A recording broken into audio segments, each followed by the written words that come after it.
Right, yeah, I was waiting for all right, yes.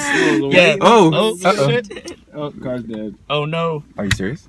Probably Might be, yeah. No, somebody's gonna have to jumpstart. After all that time. Are you serious? No. I can't hear you. What's going on, everybody, and welcome to another episode of Tunji's Podcast. I am your host, Tunji Taylor Lewis, and this is a special episode because I got some friends with me. I got David Marquay over here, a producer and director of Unboxed and many other film and photography ventures. I got a lifelong friend over here, Abigail Saki. I have my lady over here, Sade Awele. And I got Zach Abramson over here.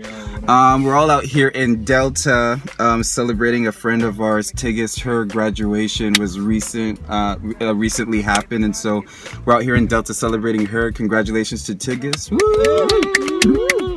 Yeah, we've just been talking about a whole bunch of stuff over the past couple hours. We're talking about, the film industry and relationships and heartbreak, and I've said, a couple wrong things that I'm gonna pay for later on, right, babe?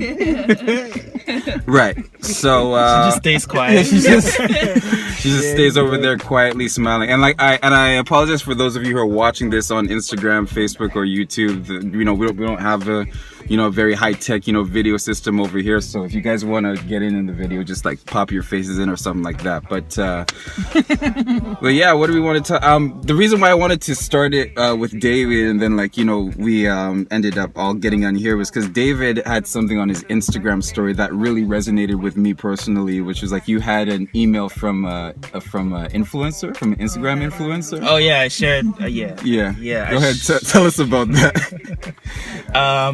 I shared an email from an influencer who was requesting. Well, no, it wasn't from the influencer directly. It was from, I guess, the manager of the influencer who was requesting wedding pictures be taken for them, and they were basically saying that the influencer, they were requesting all these services for free. So they had asked for 1,000 pictures plus an hour-long documentary style video, all for free, in return for, I guess, free promo from the influencer who had get ready for this, a combined 55,000 followers between Instagram and Facebook. Right. So they said, in return for the labor of sending 1,000 pictures and an hour-long documentary-style video for their wedding in 2021, they would extensively promote the, of course, photographer, brand, and everything throughout social media, and also offer a 25% discount on all services, which blew my mind. So to be clear, to sum all of this, you're going to do all of that work, and you're going to get $0. Zero. Yeah. It's okay. So actually negative dollars. because you've spent money for the resources to make this happen. It would be negative. So listen, for all you young artists out there, we're all young artists in here, but for all of those of you who are just starting, when a manager or an agent or anybody on the higher up says you're going to get exposure from this, that means automatically that there's very little to no money involved. Exposure is just a key word for free work. Exactly. Exposure means free work, right? And the reason why I wanted to talk about this is just that meme. I can't give exposure to my landlord. I can't give exposure to my landlord. Yes, it's true. But what's crazy about it, I was just telling Sade about this later. It's the thing with you, David is obviously smart enough to know better and to know exposure isn't enough. I need to be paid for my work and also get the exposure. But it's also crazy how a lot of, I feel a lot of filmmakers would fall for that. A lot of filmmakers would at least think about it and go well, it's not gonna pay, it's not gonna, but it's gonna get me exposure, it's gonna get me on Instagram, it's gonna get my brand up. But it's just it's a real passion of mine, because I feel a lot of people like to take advantage of the desperation of us artists to make it or to become big. And does anybody back there have any thoughts on that, or no? No. Well, I mean, go ahead. I think that even can I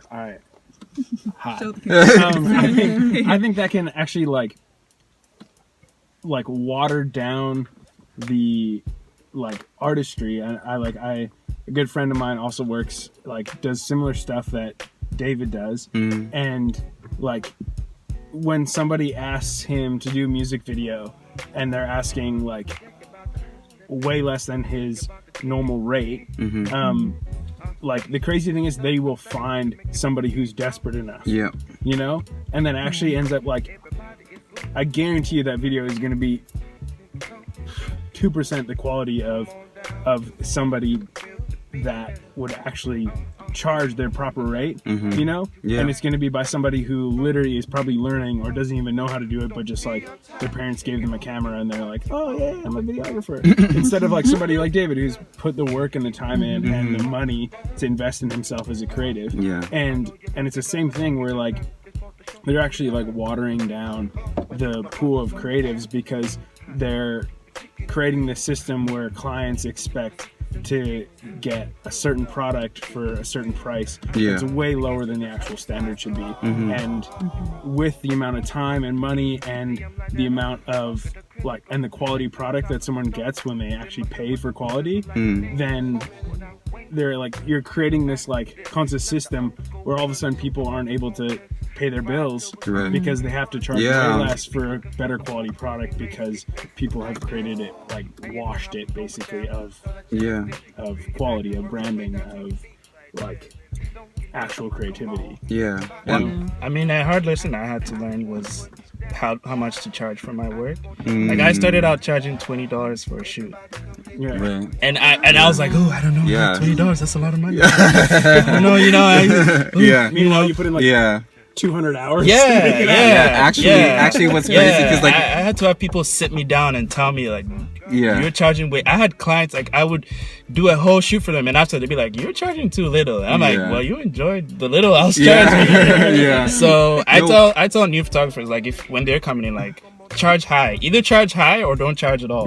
But we had a really similar conversation. Do you remember that when you came to one of my theater sports shows and like we came and sat down and like you said you told me you'd like do a photo shoot for me for free, and I was just like, oh cool, I appreciate that, man. Like how much do you usually charge? And then you told me and I was just like I said that I was like, bro, I'll take the free photo shoot, but honestly you should be charging like way like and that's like a really hard thing. Like there's almost like this guilt that comes when you're an artist to like charge for your work, because I don't know, man. I don't know like what society has told us about like if you do it for money then you don't have the love for it. I don't know like what it is. Well, it's also like, how dare you do something you love for money. Yeah. I think there's just this desperation to also be seen and to be able to express your art for other people to see and appreciate, that it makes it hard for you to charge your worth. Like we have a hard time seeing ourselves as good as we're supposed to be or as good as we are, because we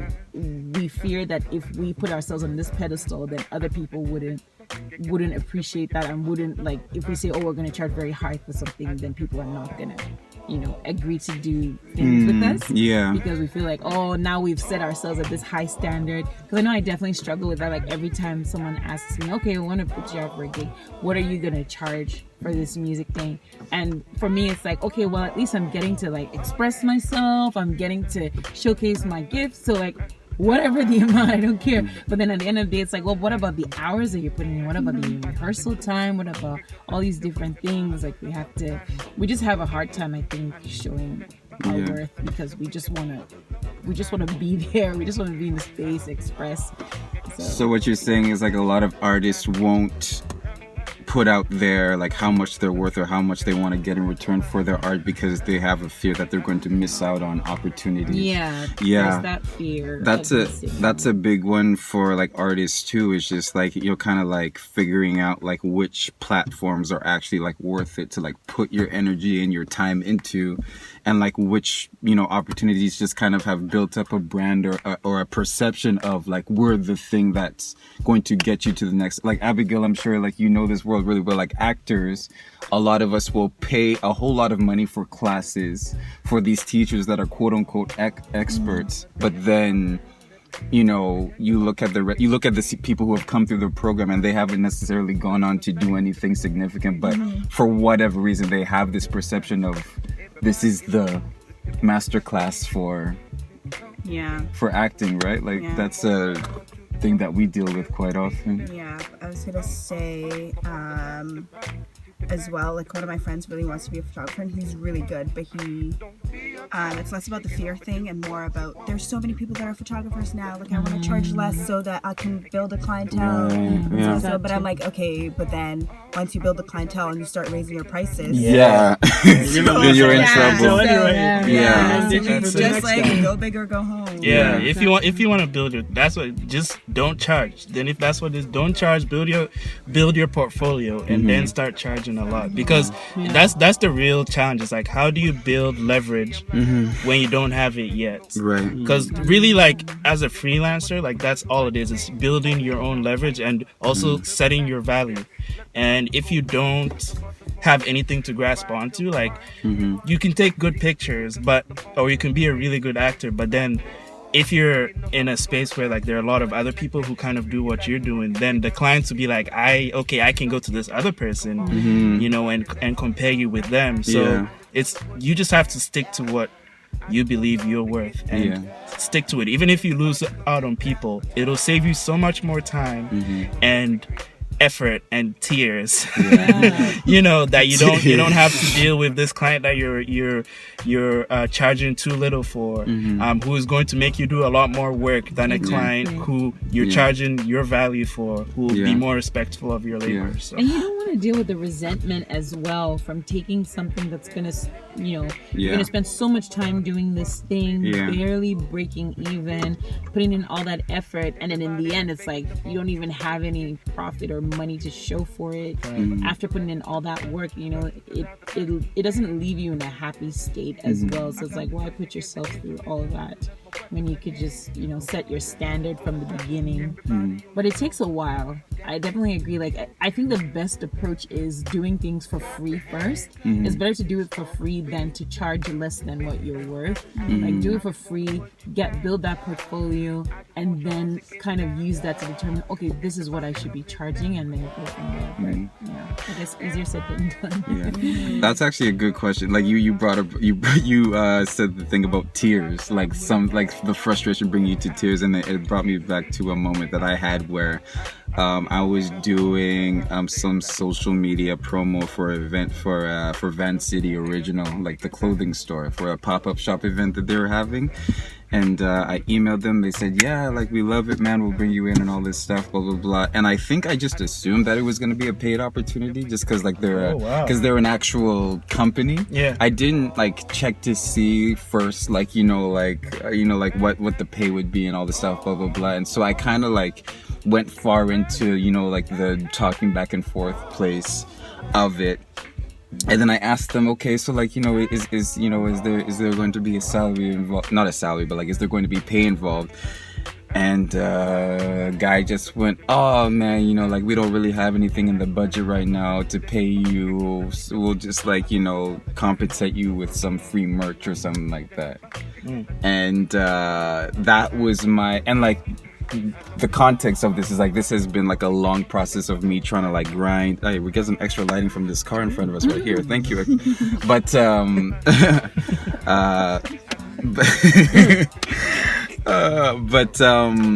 but yeah, that was when like my frustration like came to a head, because I'd just been in like so many of those situations where people don't want to pay me, I finally get to a situation where I assume, just because it's a company, like a corporate setting, that there's obviously going to be money involved, and like if they can get away with not paying you, they absolutely will not. And that's when I cried about it, and like I ended up like going through with it.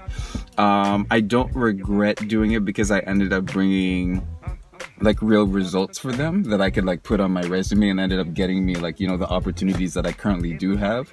But yeah, man, it's like I guess when you've gone through a whole bunch of experiences of like doing work for free, you start to question your worth as an artist. Yeah. You know what I mean? Like, is my art worth anything if nobody ever wants to pay for it? Right. Like, you know, because even me as a photographer, like I'll see billboards and stuff, and I'd be like, I can do that. Like, I can do that. You know? Or like I see a commercial, I'm like, I can do that. But then it's not a matter of whether you can do it or not. It's how did you leverage yourself to get in that position. And also a hard lesson I had to learn with that is contracts.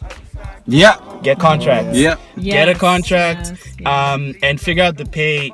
I won't even, like, now I try not to meet a client until I know that this is a paid thing. Because if you go and meet them, that's gas you're spending to drive out to go meet them for an hour and a half meeting for them to tell you that, collab though? No. Like, no. It'd be like, let's have a call, let's figure this out. I'll send you a contract, you know, send you a quote, see if it works. But that's a hard lesson I had to learn for sure. Well, that's a disadvantage that a lot of us artists have as well. Is like a lot of us are like, you know, we're very good with the art, but we know almost nothing about the business side of stuff, right? And that's where people get us. And like, you know, I'm sort of like lucky enough to have a good sense about, like, you know, marketing.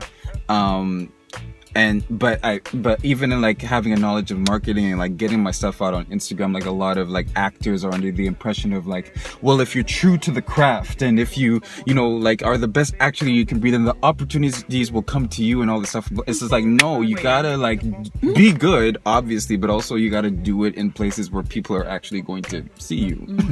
You know what I mean? Like, point. Yeah, you know what I mean? So, it's a tough world out there, man. Abigail was talking about even about like we won't say the names, but like basically what you were saying about you seeing a billboard and saying I can do that. It's the same thing with the acting world too. Like there's a girl who's in a certain show because of a connection that she has, right? Like what's the tea? What's the tea? We don't want to like put it out there, but like basically like I'm sure off screen. I'm sure you and I have like seen situations where we're like watching shows on, you know, Netflix, and we're looking at how good of an actor is getting this role, and it's just like what's happening? Oh man, like I wish I was. Who cast you? Like damn, I kind of wish I was, you know, white and good looking, or light skinned, or light skinned and good looking. Because that seems to be the only thing that person's going, like, it's like I have nothing to add to this. I just want to say that we're all being Willow Smith at Red Table Talk right now with her. So the back row right here is just like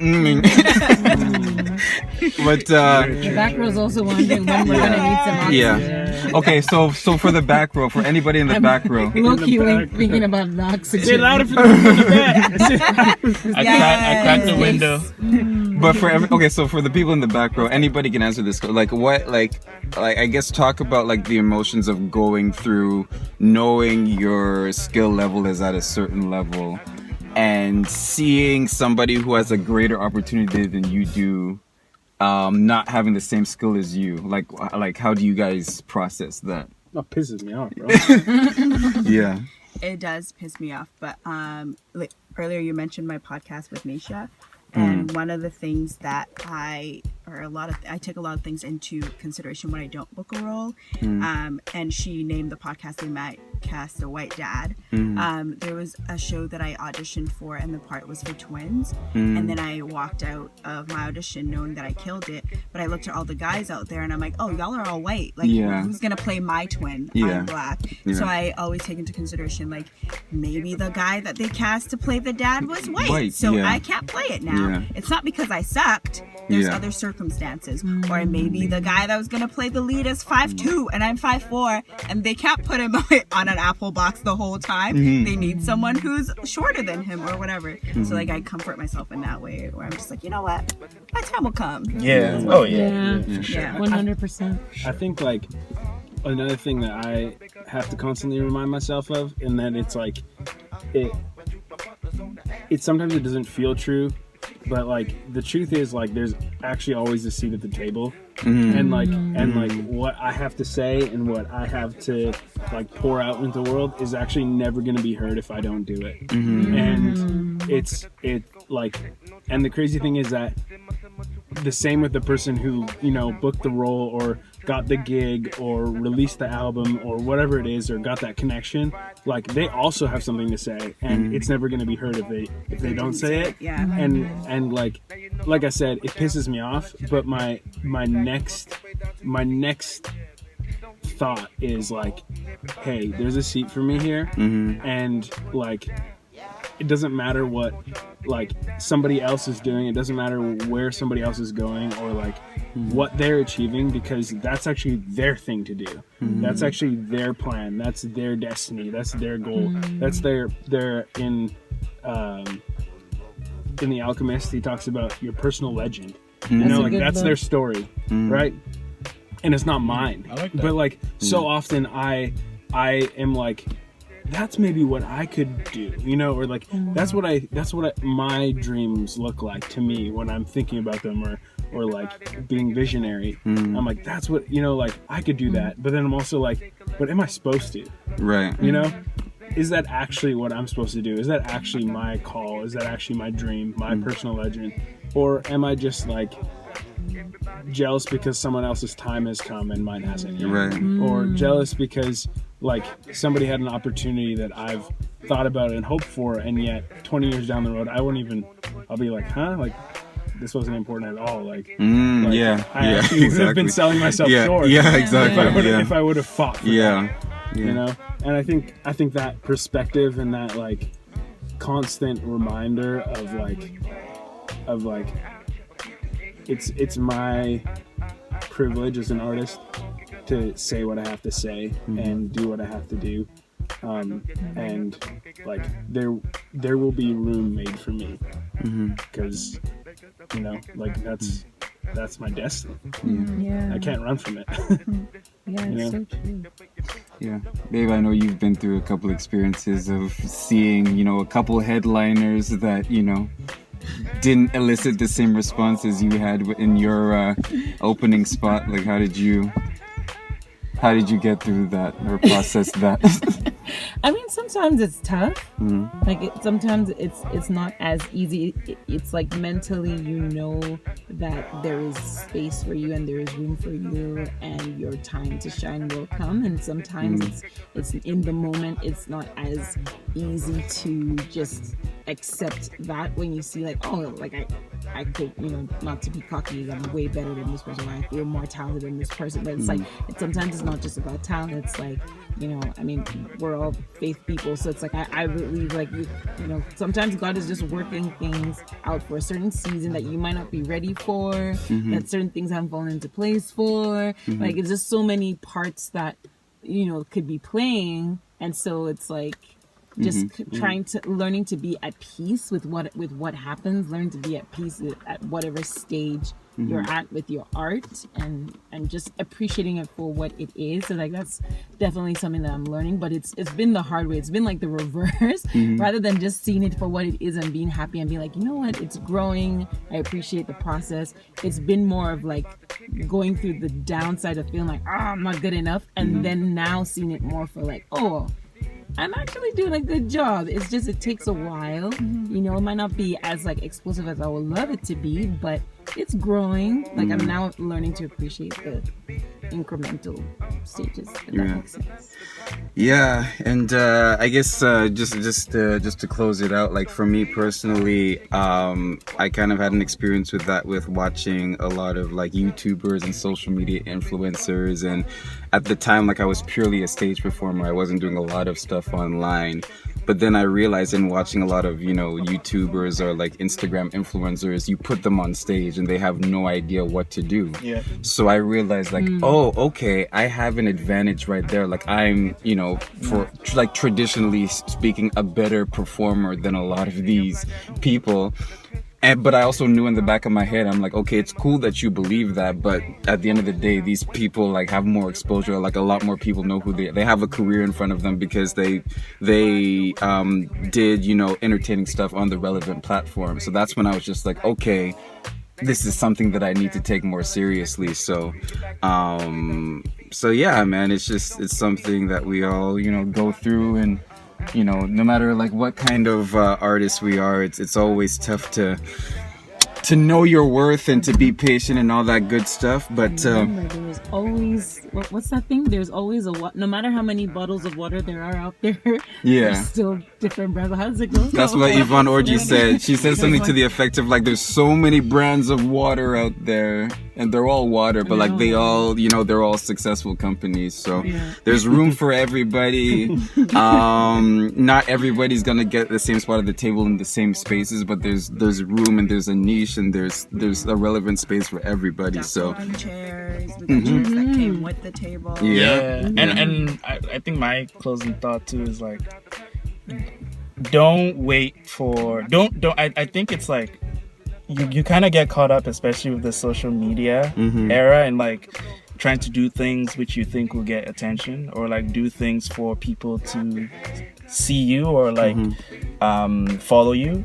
But what I'm trying to do now is I just want to focus on getting good, like be as good as I can be for myself as an artist. Actually like learning the craft of filmmaking and photography, and then once I figure that out, everything else will fall into place. So I don't worry about the outside noise, because if you try to like gear yourself for social media, it's a crapshoot. Like, like That's true. Literally, there's a new trend every day. It's true. There's a new challenge every day. There's a new... Big facts! Yeah. Oh my gosh, I'm a trendsetter, y'all. You were the first person to say big facts? Yeah. Okay. All right. Yeah, but there's a new thing every day. And like, if you try to gear your art, it'll like, you'll never win. It's true. And it'll just lead to more stress and insecurity and like, all of that. No, comparison is a killer.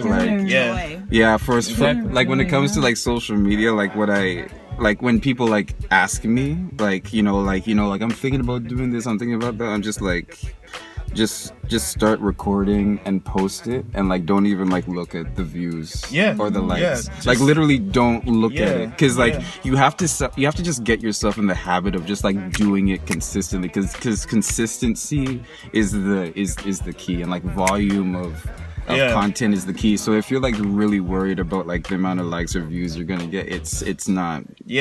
Just go like literally you have to look at the fact that this thing got 20 views and not care. And do a similar thing the next time. Like, and have an authentic voice. Like authenticity. Because if people see that you actually love what you're doing and you care, they will follow that more so than if they obviously see you're doing something for likes, so you're doing it for views. Like they are not interested. People are now actually want authentic original creations. They don't want trendsetters or like clout chasers or whatever, right? Absolutely.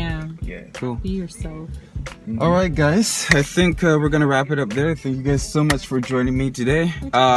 Thanks for having us. Everybody who's watching, listening to this, you know what to do. Leave a comment, leave a like, leave a review, leave your opinion, subscribe, download, follow. Anything else I'm missing? Everybody, list down your social media right now. All right, I was waiting for you. All right, yes. Shit. Oh, car's dead. Oh no. Are you serious? Probably might be. Somebody's gonna have to jumpstart after all that time. Are you serious? No. All we did was leave the slide on. Oh boy. Are you serious? Oh, thank God. Okay. Yeah, I think after a while it just shuts down. Okay. It's like, you gonna start this thing? You asshole. Okay. Are you still? Yeah, no. Okay. Everybody. Follow me on Instagram, Dave Dreams 57. That's it. Dave Dreams. Spell it out for him. DAVE Dreams. DREAMS 57. Yeah. All right. Next, before my battery dies.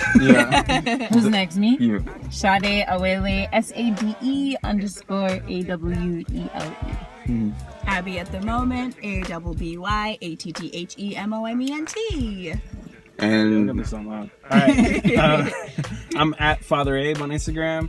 Father underscore Abe. Father underscore Abe. Yeah. Right. And I'll be sure to put your guys' Y'all handle. should know how to spell that shit. I'll be sure to put your guys' handles in the caption. I'll be sure to put you guys' handles in the caption as well when I Sounds post this good. on Monday. So, thank you guys. Peace out.